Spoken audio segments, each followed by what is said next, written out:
ৰাজ্যৰ চৌপাশে চৰকাৰী খণ্ডৰ শিক্ষা ব্যৱস্থাক লৈ হতাশাজনক আলোচনা।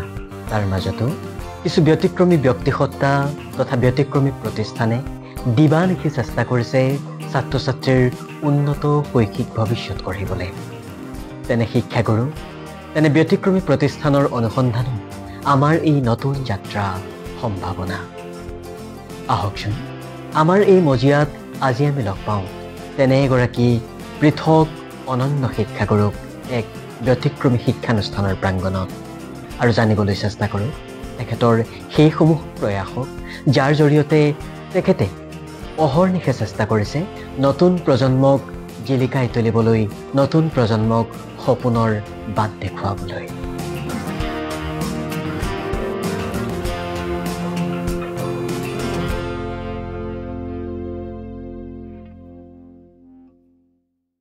আমাৰ মাজত আছে ৰাষ্ট্ৰীয় কৃতি শিক্ষকৰ বঁটা প্ৰাপক, আমাৰ অতি শ্ৰদ্ধাৰ ৰাজ্যখনৰ এগৰাকী প্ৰসিদ্ধ শিক্ষাবিদ তথা ৰাজ্যখনৰে এগৰাকী প্ৰসিদ্ধ কুইজ মাষ্টাৰ হিচাপে আমি সকলোৱে জনা মোৰ অতি শ্ৰদ্ধাৰ শিক্ষাগুৰু ব্ৰজেন বৰা ছাৰ। ছাৰ, আমি জানিব বিচাৰিছোঁ যে আমি উপস্থিত আছোঁ লখিমীনগৰ মধ্য ইংৰাজী বিদ্যালয়ত। এই পবিত্ৰ প্ৰাংগণটোত উপস্থিত হৈ আচলতে মনলৈ প্ৰথমতে এইটোৱেই কথা আহিছে যে এই সপোনটো কিদৰে আৰম্ভণিতে পোখা মেলিছিলে। এই সপোনবোৰ আচলতে স্কুলখন স্থাপন হৈছিল সেই সময়ত, যিটো সময়ত সমগ্ৰ অসমত ইংৰাজী মাধ্যমৰ বিদ্যালয়বিলাকে গা কৰি উঠিছিলে। অসম আন্দোলনৰ পিছত অসমীয়া ভাষাটোৱে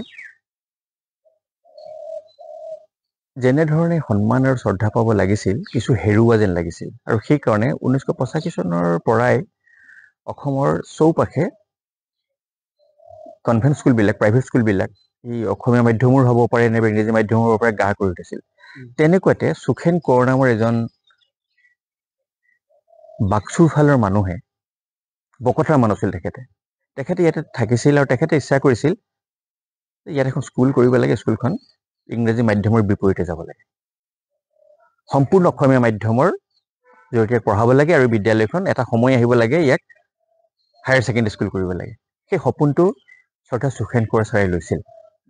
তেখেত তেতিয়া সেইফালে এখন স্কুলৰ সহকাৰী শিক্ষক আছিল আৰু সেইমতে 1985 চনত লখিমীনগৰ ৰাইজ, চেৰেকাপৰ ৰাইজ, মেটেকাঘাটৰ ৰাইজে এখন স্থাপন কৰিলে। মই তেতিয়া কলেজীয়া ছাত্ৰ, এতিয়া বিজ্ঞান পঢ়াবৰ কাৰণে মোক ইয়ালৈ মাতি আনিছিল। এখন গৰু চৰা পথাৰ আছিল, এটা মৈদাম আছিল আৰু সেই আৰম্ভণি।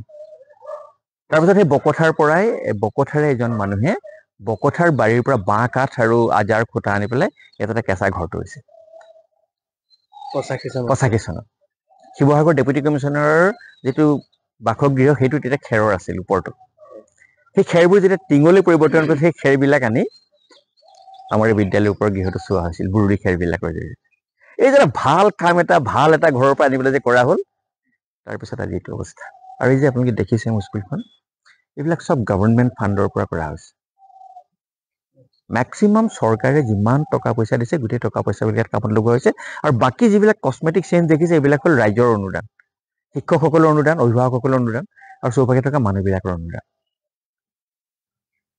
ছাৰ, এতিয়া আপোনাৰ ব্যক্তিগত সপোনটোৰ বিষয়ে অকণমান জানিব খোজো। মানে আপুনি এই 85 চনত কলেজীয়া ছাত্ৰ এজন হৈ থকাৰ পৰা বিগত বৰ্ষত আপুনি ৰাষ্ট্ৰীয় কৃতি শিক্ষকৰ বঁটা লাভ কৰিবলৈ সক্ষম হৈছে।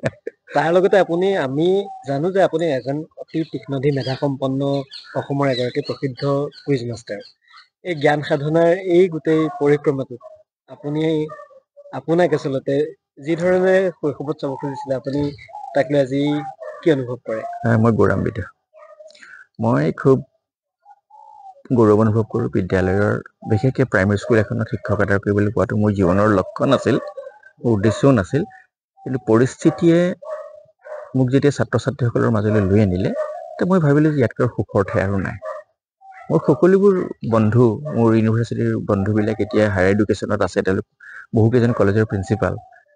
কিন্তু মই দেখোঁ তেওঁলোক যিমান আনন্দিত, মই সিমান সুখী আৰু আনন্দিত এখন বিদ্যালয়ৰ প্ৰধান শিক্ষক হিচাপে, প্ৰাইমেৰী স্কুল এখনৰ প্ৰধান শিক্ষক হিচাপে। আৰু তেওঁলোকে যেনেকৈ সামাজিকভাৱে দায়বদ্ধতাৰে কাম কৰিছে, মই তেওঁলোকতকৈ কোনো গুণে কম কৰা নাই, আৰু সেইফালৰ পৰা মোৰ অকণো দুখ নাই। মোৰ সুখে আছে।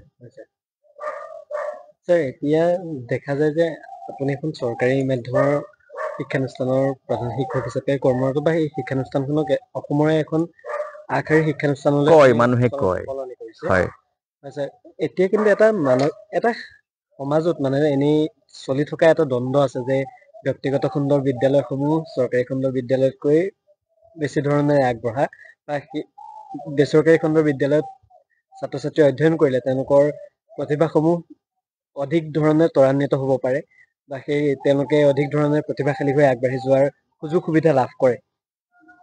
সেই দ্বন্দ্ব বা সেই কথাষাৰ স্যাৰ আপোনাৰ বিদ্যালয়ৰ পৰিৱেশটোত সোমালে মিছা যেন লাগে। এই যিটো দ্বন্দ্ব আছে এই কথাটোৰ সম্পৰ্কে আপোনাৰ স্যাৰ ধাৰণা কি?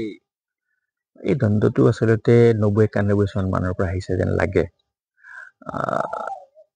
আৰু এইবিলাক সভ্যতাৰ অগ্ৰগতিত এনেকুৱা দ্বন্দ্ব কিছু হ'বই আৰু হোৱাটো খুব স্বাভাৱিক। আপোনালোকে যদি পৃথিৱীৰ পৌৰাণিক সভ্যতাৰ কথা চাই বা শৈক্ষিক সভ্যতাৰ কথা চাই নালন্দা বিশ্ববিদ্যালয়ৰ কথাও চাই তেনেকুৱা ঘটনাবিলাক এনেকুৱাবিলাক হয়।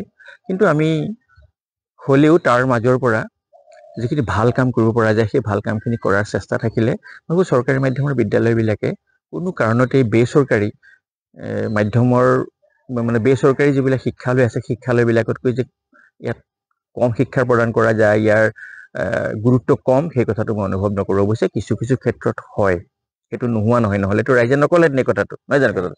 আপোনালোকেতো অকল লক্ষ্মীনগৰ মধ্যংগী বিদ্যালয়ৰ পৰিৱেশটো চায়েই সমগ্ৰ অসমৰ চৰকাৰী স্কুলবিলাকৰ কথা কৈ দিব নোৱাৰে, নাইবা আপুনি নাৰেংগীৰ অসম জাতীয় বিদ্যালয়খন চাই পেলাই গোটেই অসমৰ গোটেই প্ৰাইভেট স্কুলবিলাকৰ কথাবিলাক আপুনি কৈ দিব নোৱাৰে। কিন্তু NEP 2020 অহাৰ পিছত আমি ভাবোঁ যে নাৰেংগীৰ জাতীয় বিদ্যালয় আৰু লক্ষ্মীনগৰ মধ্যংগী বিদ্যালয়ৰ মাজৰ পাৰ্থক্য এটা ইমান কমি আহিছে এতিয়া যে সেইটো আৰু কিছু বছৰৰ পিছত একেবাৰে নাইকিয়া হৈ যাব। NEP 2020 যেনেকৈ বিচাৰিছে বা আমাৰ শিক্ষা বিভাগটোৱে যেনেকৈ বিচাৰিছে তেনেধৰণে প্ৰস্তুত কৰা হৈছে, তৈয়াৰ কৰা হৈছে বা নিৰ্মাণ কৰা হৈছে। প্ৰত্যেকগৰাকী শিক্ষক শিক্ষয়িত্ৰীয়ে স্কুলখনক এতিয়া ভাল পাবলৈ শিকিছে। প্ৰত্যেকজন ছাত্ৰ ছাত্ৰীক তেওঁলোকে নিজৰ সন্তানৰ দৰে তুলি তালি ডাঙৰ কৰা হৈছে। বিদ্যালয়খন তেওঁলোকে নিজৰ ঘৰতকৈ বেছি ভাল পায়, নিজৰ গৃহতকৈ এতিয়া বেছি ভাল পায়। তেওঁলোকৰ বিদ্যালয়খন সেই নতুন শিক্ষক শিক্ষয়িত্ৰীসকলৰ বিদ্যালয়বিলাক এতিয়া নিজৰ সপোনৰ এটা ঘৰ হৈ গৈছে, সপোনৰ আলয় হৈছে। আৰু সেইকাৰণে তেওঁলোকে খুব কৰ্মোদ্যমেৰে মই কাম কৰা দেখিছোঁ। মোৰ বিদ্যালয়তে 6জনমান নতুন শিক্ষক আছে। তেওঁ মই 6গৰাকীক যেতিয়া চাওঁ, ছাত্ৰ ছাত্ৰীসকলৰ বন্ধুসুলভ যিটো তেওঁলোকৰ মনোবৃত্তি, ছাত্ৰ ছাত্ৰীসকলক তেওঁলোকে যিটো সন্মান প্ৰদৰ্শন কৰে, তেওঁলোকক যিটো ফ্ৰীডম দিয়ে, সেইটো এমেজিং। মই মানে মোৰ শিক্ষকতাৰ জীৱনত মই মোৰ জ্যেষ্ঠ শিক্ষকসকলৰ দিনত বা মোৰ নিজৰ দিনত মই সেইটো ছাত্ৰ ছাত্ৰীসকলক দিব পৰা নাছিলোঁ। নতুন শিক্ষক শিক্ষয়িত্ৰীসকলৰ পৰা মই প্ৰায় 10-11 চনৰ পৰা এটা আমূল পৰিৱৰ্তন হৈছে। যিটো পৰিৱৰ্তন এতিয়া তুমি যে মোক অলপ আগতে এটা প্ৰশ্ন কৰিছিলা, এই সংঘাত, সেই সংঘাতটো ইতিমধ্যে নাইকিয়াই হৈ গৈছে। আৰু এইটো only because of the dedicated teachers. অভিভাৱকসকল একেখিনি অভিভাৱকে আছে এতিয়াও। সেই অভিভাৱকসকল এটা সময়ত নিৰাশ ভুগিছিল, কিন্তু নতুন যিসকল শিক্ষক শিক্ষয়িত্ৰী নিয়োজিত হৈছে তেওঁলোকৰ যিটো আত্মিকতা, অভিভাৱকসকলৰ লগত তেওঁলোকৰ যিটো সম্পৰ্ক, আপোনালোকে ভাবিলে আচৰিত হ'ব। আমাৰ ষ্টুডেণ্ট নতুন টিচাৰে নিজৰ মটৰচাইকেলৰ পিছফালে 4-5টা ল'ৰা স্কুললৈ আহোঁতে গাঁৱৰ পৰা উঠাই লৈ আহে। আপোনাক যদি এখন স্কুল এডপ্ট কৰি ল'বলৈ কয়, যিখন স্কুলত এনৰলমেণ্ট যথেষ্ট কম, স্কুলৰ আন্তঃগাঁথনিও মানে জৰাজীৰ্ণ অৱস্থাৰ, আৰু স্কুলখনৰ অলপ বদনামো আছে, শিক্ষকো কম, সেইখন স্কুল আপোনাৰ প্ৰধান শিক্ষকৰ দায়িত্ব দিয়া হ'লে আপুনি প্ৰথমে কি কামটো হাতত ল'ব?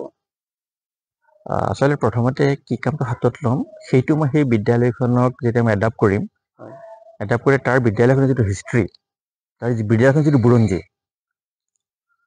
গোটেই বুৰঞ্জীটো মই অলপ অধ্যয়ন কৰিম। অধ্যয়ন কৰাৰ পিছত বিদ্যালয়খনৰ আশে পাশে থকা যিখিনি অভিভাৱকে সেই বিদ্যালয়খনত তেওঁলোকৰ নিজৰ সন্তানক নপঠায়, তেওঁলোকৰ লগত মই কথা বতৰা পাতিবলৈ চেষ্টা কৰিম। আৰু যিকেইটা কেপিটেল মানে যিকেইটা মূলধন হিচাপে স্কুলত থাকিব, বিদ্যালয়ত আছে, যি 5জন 6জন 8জন, তেওঁলোকৰ লগতো মই কথা পাতি কেনেকৈ আগবাঢ়িব লাগে সেই কথাটো মই প্ৰথমতে তেওঁলোকৰ লগতে আলোচনা কৰিম। আৰু আলোচনা যদিও মই কৰিম, কিন্তু সিদ্ধান্তটো মই ল'ম। আৰু সেই সিদ্ধান্তটো লওঁতে যিসকল শিক্ষক শিক্ষয়িত্ৰী এতিয়া অসমৰ চৰকাৰী বিদ্যালয়বিলাকত পৰিৱৰ্তনৰ সূচনা কৰিছে, মই সেই শিক্ষক শিক্ষয়িত্ৰীসকলৰ পৰামৰ্শ ল'ম। মোৰ ওপৰত বিশ্বাস ৰাখি মোক যিটো তেওঁলোকে উপদেশ দিব বা কামটো যেনেকৈ আগবাঢ়িবলৈ ক'ব মই তেনেকৈ কাম আগবাঢ়িম আৰু মই আপোনালোকক জনাবলৈ পালে খুব ভাল পাম যে মই কাঠপাৰ প্ৰাথমিক বিদ্যালয় নামৰ এখন বিদ্যালয় মোক IS ছাৰে এডপ্ট কৰিবলৈ কৈছিল 2টা বছৰ আগতে আৰু পাৰ হৈ যোৱা বছৰত সেইখন বিদ্যালয়ৰ প্ৰধান শিক্ষকজনে ৰাজ্যিক কীৰ্তি শিক্ষকৰ বঁটা পাইছে মানে আমি প্ৰায় বিদ্যালয়ত এইটো দেখিবলৈ পাওঁ বিশেষকৈ নতুনকৈ যিসকল শিক্ষক নিযুক্ত হয় প্ৰায় স্কুলবিলাকত নতুনকৈ তেওঁলোকে শাসনভাৰ ল'বলগীয়া হয় দায়িত্বভাৰ ল'বলগীয়া হয় তেওঁলোকে দেখে যে এই বিদ্যালয়ৰ ছাত্ৰ ছাত্ৰী কমি গৈছে বা সুপৰিকল্পিতভাৱে ব্যৱহৃত নহ'ল এনেকুৱা অসুবিধাবিলাক তেওঁলোকে প্ৰথম আহিয়ে এইটো অনুভৱ কৰে আৰু মই ভাবিছোঁ আপোনাৰ যিটো আমাক খুব সুন্দৰভাৱে যিটো উদাহৰণ সৈতে আমাক জনালে ই নিশ্চয় অনাগত দিনত আমাৰ শৈক্ষিক ব্যৱস্থাটো যথেষ্ট উন্নত কৰিব বুলি আমি আশা ৰাখিছোঁ মই আপোনালোকক জনাবলৈ পাই খুব সুখী হ'ম নতুন শিক্ষক 2011 চনত নিয়োজিত শিক্ষক মই এনেকুৱা বিজ্ঞান শিক্ষক পাইছোঁ যি প্ৰথম দৰমহাটোৱে গাঁৱৰ একমাত্ৰ পাঠশালাখনত এটা প্ৰজেক্টৰ কিনি দিছে আৰু তেখেতে প্ৰজেক্টৰটো কিনি দিছে বুলি গম পায়ে গাঁৱৰ ৰাইজে স্কুলখনলৈ বিদ্যুৎ যোগানৰ ব্যৱস্থা কৰি দিছে মই এনেকুৱা শিক্ষক শিক্ষয়িত্ৰীও পাইছোঁ নতুন প্ৰজন্মৰ শিক্ষক 10, 11, 12, 13, 14 চনত শিক্ষকতাৰ বৃত্তিটোক মানে পেছা হিচাপে লোৱা যিবিলাক শিক্ষক শিক্ষয়িত্ৰীয়ে নিজৰ বেগত নিজৰ মটৰচাইকেলৰ বেগত কলম কাঠ পেঞ্চিল বহীৰ ভৰাই লৈ ছাত্ৰ ছাত্ৰীৰ অভাৱ পূৰণ কৰি আছে গতিকে এনে শিক্ষক শিক্ষয়িত্ৰী থকাৰ পিছত আমি কেতিয়াও ক'ব নোৱাৰোঁ যে যিখন বিদ্যালয়ত কোনোবাই 5জন ছাত্ৰ ছাত্ৰী আছে বুলি দুখ প্ৰকাশ কৰিছে মই ভাবোঁ তাৰ প্ৰথমতে তাৰ বাওঁহাতে একেটা লাগিছে আৰু লাহে লাহে তাৰ সোঁহাতে এটা শূন্য লাগিবলৈ আৰম্ভ কৰি দিব কাৰণ এই শিক্ষক শিক্ষয়িত্ৰীসকলে এটা জিল লৈ পেলাই আহিছে বিদ্যালয়খন পৰিৱেশ দেখি এনেকুৱা লাগে যে ঘৰখনততো আপুনি খুব বেছি বিদ্যালয়খনক সময় দিছে আৰু বাইদেৱে জনাইছে ৰাতি 12টা বজাতো আপুনি বিদ্যালয়ৰ কাষতে যিহেতু আপোনাৰ ঘৰ চকোৱা এখন আছিলে সেইখন খুলি বিদ্যালয় কিবা এটা শব্দ শুনিলে আহে আপুনি এতিয়া বিদ্যালয়খনক প্ৰথম ঘৰ বুলি ভাবেনে নিজে নিজৰ বাসগৃহটো প্ৰথম ঘৰ বুলি ভাবে মোৰ ঘৰেই নাই মই যেতিয়া মোক কোনোবাই সোধে আপোনাৰ ঘৰ ক'ত মই কওঁ মোৰ বিদ্যালয়খনেই মোৰ ঘৰ আৰু মই আজীৱন এই বিদ্যালয়খনতে যদি মই সময়খিনি পাৰ কৰিব পাৰোঁ মই ভাল পাম কাৰণ এইটো হ'ল আজি অঞ্চলৰ মানুহে মোক যিটো মৰম দিছে মোক যিটো শ্ৰদ্ধা কৰে মই এই অঞ্চলৰ মানুহে মোক ৰাষ্ট্ৰপতি বুলি ভাবে কেতিয়াবা মোক প্ৰধানমন্ত্ৰী বুলি ভাবে ব্ৰজেন নহ'লে যেন কোনো জেগাত কামেই নহ'ব যেতিয়া কাৰোবাৰ কিবা এটা অসুখ মানে অলপ বিভ্ৰাট হ'ব নাই ব্ৰজেনে সমস্যাটো সমাধান কৰিব পাৰিব আনকি কেতিয়াবা কোনোবা পৰিয়ালৰ ল'ৰা ছোৱালীৰ জীৱনক লৈ পেলাই অলপ সমস্যা হৈ যায় তেওঁলোকৰ শৈক্ষিক সমস্যা হৈ যায় তেতিয়াও আলোচনা কৰিব লাগে যদিও মই এখন প্ৰাথমিক বিদ্যালয়ৰ শিক্ষক গতিকে এনে এটা পৰিৱেশ থকাৰ পিছত আৰু মই ভাবোঁ মোৰ দ্বিতীয় এখন ঘৰ নাই যে লক্ষ্মীনগৰ মধ্যংগী বিদ্যালয়খনে মোৰ প্ৰথম আৰু শেষ ঘৰ বুলিয়ে মই ভাবোঁ আৰু মোৰ এতিয়া যিটো ঘৰত মই থাকোঁ এইটো এটা চিম্পল জিৰণি ল'বৰ কাৰণে আচলতে মানে সামাজিকভাৱে জিৰাবৰ কাৰণে এটা নিৰ্দিষ্ট জেগা লাগে সেইকণেই জেগা আৰু সময়টো কিন্তু মোৰ 24 ঘণ্টা স্কুলখনৰ কাৰণে আৰু আপোনালোক মই এইটো কথাও জনাইছোঁ যিসকল এতিয়া শিক্ষক শিক্ষয়িত্ৰী আহিছে তেওঁলোকেও 24 ঘণ্টা স্কুল এখনত মোৰ স্কুল এখনত তেওঁলোকে সময় দিবলৈ পালে ভাল পাওঁ বুলি কৰিম সেইমতে বিদ্যালয়খন পৰিভ্ৰমণ কৰোঁতে বাইদেউসকলে জনাইছে যে আমাৰ ছাৰে পাঠ্যপুথিৰ ব্যৱহাৰ কৰাটো আমাৰ লাৰ্ণিং আউটকামৰ ওপৰত অধ্যয়ন কৰি নিজা লেচন প্লেন ব্যৱহাৰ কৰি সেই লেচন প্লেন আপোনাৰ পৰা পাছ কৰাই পাঠদান কৰিবলৈ দিয়ে এই কথাটো কিমান দূৰ হয় মই আচলতে 2011 ব্ৰিটিছ কাউন্সিল অফ ইণ্ডিয়াৰ কাম কৰিছিলোঁ আৰু আপোনালোকে জানে যে ব্ৰিটিছ কাউন্সিল অফ ইণ্ডিয়াই আমাৰ NEP 2020 যিবিলাক কথা উলিয়াইছে তেওঁলোকে তেতিয়া এইবিলাক কথা চিন্তা কৰিছিলে আৰু তাত ট্ৰেইনিং কৰাৰ পিছত মই যিখিনি শিক্ষা লৈছিলোঁ সেই ট্ৰেইনীবিলাকৰ পৰা সেই শিক্ষাটো আনি পেলাই মই প্ৰথমতে মোৰ বিদ্যালয়খনত প্ৰয়োগ কৰিছিলোঁ আমি এতিয়া শুনিছোঁ ক্লাছৰুম মেনেজমেণ্ট কি হয়নে 2010-11 চনতেই লক্ষ্মীনগৰ প্ৰাথমিক মধ্য ইংৰাজী বিদ্যালয়ে ক্লাছৰুম মেনেজমেণ্ট ফ'ল' কৰিছিলে তাৰ লগতে আৰু এটা কথা আপুনি 2005 চনতে এই বিদ্যালয়ৰ ৱেবছাইট আৰম্ভ আচৰিত কথা এইটো চাগে অসমত সেই সময়ত মই মানে বাতৰি কাকতত কৈছিলে যে অসমত প্ৰাথমিক বিদ্যালয় এখনৰ ৱেবছাইট প্ৰথম খোলা বিদ্যালয়খনেই হ'ল লক্ষ্মীনগৰ মধ্য কৈছিলোঁ আপোনালোকে শুনিছেনে উত্তম কুমাৰ বৰদলৈ অসম সৰ্বশিক্ষা মিছনৰ তেওঁ মোক বহুত আইডিয়া দিছিল আৰু কৃষ্ণা দত্ত বাইদেৱে যে স্কুল এখনৰ এটা কোঠা বিজ্ঞান আৰু অংক পঢ়াব লাগে আৰু সেই কোঠাটো ৱেল ইকুইপড হৈ থাকিব লাগে আপোনালোকেতো এতিয়া মানে টিচিং লাৰ্ণিং কৰ্ণাৰৰ কথা শুনিছে, সেইটো বহুত পিছত আহিছে। তাৰ আগতেই আমি কৰিছিলোঁ কি এটা কোঠা আছিল, সেই কোঠাটোত তাৰ এটা নাম দিয়া হৈছিল, বৈজ্ঞানিক নাম দিয়া হৈছিল, আৰু সেই তাত বিজ্ঞানৰ অংক পঢ়োৱা হৈছিল। গতিকে প্ৰত্যেকটো শ্ৰেণীৰ বিজ্ঞানৰ অংক কৰিবৰ কাৰণে ছাত্ৰ ছাত্ৰীসকল সেই কোঠাটোলৈ আহিব লগা হৈছিল, যিটো কাম কলেজত হয় সাধাৰণতে। তেওঁলোকে বেলেগ বেলেগ ক্লাছ কৰিবৰ কাৰণে বেলেগ বেলেগ ৰুমলৈ যায়। ঠিক তেনেকৈ লেংগুৱেজ যেতিয়া কৰিব, আমি তাতে লেংগুৱেজ লেব তেতিয়া আৰম্ভ কৰিছোঁ। মই লেংগুৱেজ লেব এতিয়াও বহুত মানুহে শুনাই নাই লেংগুৱেজ লেবৰেটৰীৰ কথা। তেতিয়া কিন্তু লক্ষ্মীনগৰ মধ্য ইংৰাজী বিদ্যালয়ে লেংগুৱেজ লেবৰেটৰী আৰম্ভ কৰিছিলে। ইংৰাজী আৰু অসমীয়া যেতিয়া পঢ়াব, এটা ইংৰাজী আৰু অসমীয়াৰ সম্ভাৰেৰে ৱেল ইকুইপড এটা ৰুমত তেওঁলোকে পঢ়াব, যাতে ছাত্ৰ ছাত্ৰীসকল সোমাই গ'লেই গম পায় এইটো এটা ভাষাৰ কোঠা হয়। ইয়াত ভাষাৰ বাদে আমি বেলেগ কথা নাপাতো 40 মিনিট 45 মিনিট। গতিকে 40 বা 45 মিনিট কিতাপৰ পৰা কি কথা জানে মই নাজানো, এই কথাটো নাজানো, কিন্তু ছাৰ বাইদেউসকলে কেৰিকুলামটো এনেকুৱাকৈ তৈয়াৰ কৰি লয়। আপোনালোকে এতিয়া শুনিছেনে আউট অফ বক্স শুনিছেনে? এতিয়া 21st চেঞ্চুৰী স্কিলৰ কথা। আমি 21st চেঞ্চুৰী স্কিলৰ কথা 2005তেই মই শুনিছিলোঁ, আৰু সেইকাৰণে 2005তেই additional deputy commissioner Lakshinandan Gogoi ছাৰে মোক কৈছিলে যে তুমি কৰা, বৰাটো আপুনি কৰক, মই আছোঁ। আৰু তেখেতৰ সাহায্যত তেতিয়াই আমি এটা ৱেবছাইট খুলিছিলোঁ www. তেতিয়াই, আৰু তেতিয়াই মোৰ স্কুলখন তেতিয়াই গোটেই মানে পৃথিৱীৰ মানুহে কম পৰিমাণে চাইছিলে। আৰু আপোনালোকে ভাবিলে আচৰিত হ'ব, এটা দিনত 40,000 ভিউৱাৰ্ছলৈকে মোৰ ৱেবছাইট চাইছিলে। আৰু এতিয়া জানিবলৈ ভাল পাব, নাও ইট কণ্টেইনছ 5 ডিজিটেল ৰুম, 5টা ডিজিটেল ৰুম আছে। এতিয়া ল'ৰা ছোৱালীয়ে নিজে ছাৰ বাইদেউ নাথাকিলেও শ্ৰেণীকোঠাত তেখেতলোকক প্লেনটো দি দিয়ে, সেই প্লেন মতে তেওঁলোকে নিজৰ মতে তাত চব কাম কৰি থাকিব পাৰে। ইভিন আপোনালোকে কাহুত শুনিছেনে? কাহুত শুনিছেনে? আমাৰ প্ৰত্যেক দিনাই এটা এটা ক্লাছত কাহুতৰ জৰিয়তে সিহঁতক জেনেৰেল নলেজৰ কাম কৰা হয়। আৰু ইভিন 2025ৰ এই জুন মাহৰ পৰা আমি এতিয়া 16টা আমি পাৰ্চনেল টেবলেট লৈছোঁ, স্মল টেবলেট। আমি 16জন ষ্টুডেণ্টক একেলগে টেবলেটৰ জৰিয়তে পঢ়া শুনা কৰিব পাৰোঁ। আমি এতিয়া টেক্সট বুকটো তাত এতিয়ালৈকে আমি যোগ কৰিব পৰা নাই। তেওঁলোকে টেক্সট বুকক বাদ দি বাহিৰৰ পৃথিৱীখনক জানিবৰ কাৰণে যিখিনি কাম কৰিব লাগে, সেইখিনি কাম আমি সেই টেবলেটৰ জৰিয়তে ইণ্ডিভিজুৱেলি টেবলেট এটাৰ জৰিয়তে সিহঁতক আমি শিকাইছোঁ। ছাৰ, আপুনি ইতিমধ্যে আমাক জনাইছিলে যে আপুনি গোটেই কামখিনি কৰোঁতে কিন্তু আপুনি চৰকাৰী ফাণ্ড ব্যৱহাৰ কৰি পেলাই কৰিছে। প্ৰায় সম পৰ্যায়ৰ ফাণ্ড কিন্তু অসমৰ প্ৰায় প্ৰত্যেকখন বিদ্যালয় লাভ কৰে। কিন্তু ছাৰ, আচলতে এই কথাটো সেই সিমানখিনি অৰ্থৰ সাহায্যৰে ইমানখিনি কাম কৰাটো কিদৰে সম্ভৱ আচলতে?